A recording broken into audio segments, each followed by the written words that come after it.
Alien பாய் நீங்க சொல்றீங்களே, அவரோட குருநாதர் யாருன்னு சொல்றாருன்னா, பிளாக் ஏலியன் ஒருத்தர் சொல்றாரு. முடிஞ்சா அவரோட போட்டோ வீடியோவை கொஞ்சம் கீழே ஓட விடுங்க, மக்கள் தெரிஞ்சுப்பாங்க. பூதம் கூட அழகா இருக்கும்.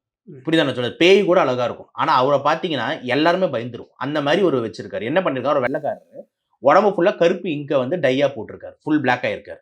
இதை மட்டும் பண்ணா பரவாயில்ல. மூக்கு அறுத்துட்டான் சார் இருந்தாலும். மூக்கு இல்ல, வெறும் அந்த எலும்பு மட்டும்தான் இருக்கு. அந்த மூக்குல வளையம் கூட போட்டு வெறும் மூக்கே இல்ல, வெறும் வந்து எலும்பு தான் இருக்கு.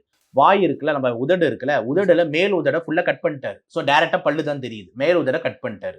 2 காதையும் கட் பண்ணிட்டான். 5 விரல்ல ஏலியன்ல, அதனால நான் வந்து 3 விரல் தான் வச்சுப்பேன்ட்டு 2 விரலை கட் பண்ணிட்டான். ஸோ 3 விரலோட தான் இருக்காரு. 2 விரல் இல்ல.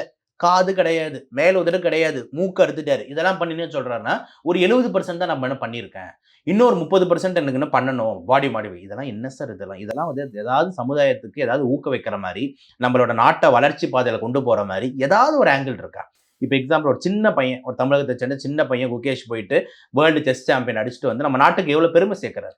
அதுதானே நம்மளுக்கு வந்து பாத்தீங்கன்னா ஒரு சமுதாய பார்வை, ஒரு முற்போக்கு பார்வை, ஒரு டெவலப்மெண்ட் ஆங்கிள் நம்ம நாட்டுக்கு அமையும். இதெல்லாம் எந்த ஆங்கிள் அமையுது? இதெல்லாம் வந்து பாத்தீங்கன்னா நம்ம வன்மையா கண்டிக்கணும் சார். அவர் வந்து நம்ம இந்த பாடி மாடிஃபிகேஷன் தான் பண்றாரு அப்படின்ற, அவர் படிச்சிருக்காரு அப்படின்ற கேள்வியே வந்து பாத்தீங்கன்னா நம்ம எடுக்கக்கூடாதுன்ற. இது நம்மளுக்கு தேவையே இல்லாத ஒரு விஷயம்ன்ற.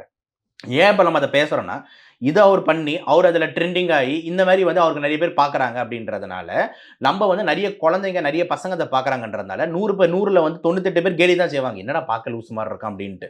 ஆனால் ஒரு 2-3 பேர் வந்துட்டு நம்மளும் இந்த மாதிரி இதெல்லாம் பண்ணிக்கலாமா அப்படின்னு ஒரு மனநிலைக்கு போக வாய்ப்பு இருக்கு.